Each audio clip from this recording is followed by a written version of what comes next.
Inabot nga po ng hating gabi ang maraming motoristang stranded dito sa North Luzon Expressway dahil sa baha. At sa ngayon po, possible na maraming daan doon base sa abiso ng NLEX Corporation.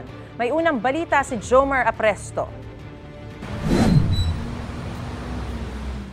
Ganito karaming sasakyan ang tumirik sa southbound na bahagi ng NLEX malapit sa Paso de Blas Toll Plaza ng Valenzuela City. Yan ay kasunod ng pagbaha na naranasan sa lugar kagabi.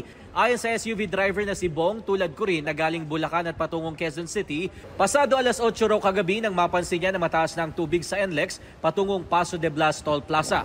Kasi hanggang dito, sir, Sakyan nyo? Yung lang, loob lang, pero yung makina hindi naman. Agad lumikas si Bong kasama ang kanyang mga pasahero at iniwan ang kanilang nabahang sasakyan.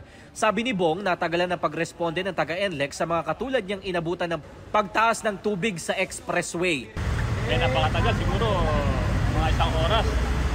Dapat nagawa kami paraan kung pwede sila magpa-exit doon at para maka-atlas kami lahat. Wala ni isa ni mga NLEX. Hahatakin naman daw ng NLEX sa mga sasakyan tulad ng sa kanila patungo sa pinakamalapit na exit.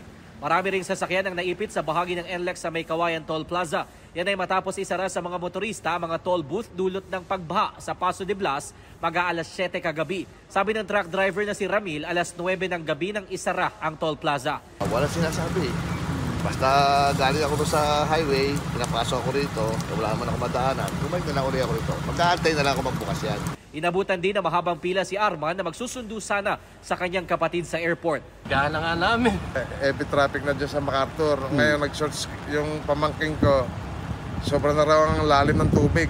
Kaya karamihan sa mga motorista kanina, pinili na lang patayin ang kanilang makina habang naghihintay. 12:54 AM na nang buksan sa mga sasakyan ang May Kawayan Toll Plaza nang humupa na ang tubig baha sa Paso de Blas area ng NLEX. Pero dahil sa imbudo na ang mga na-traffic at tumirik na sasakyan, inabot pa na mahigit 3 oras bago tayo nakarating sa Quezon City.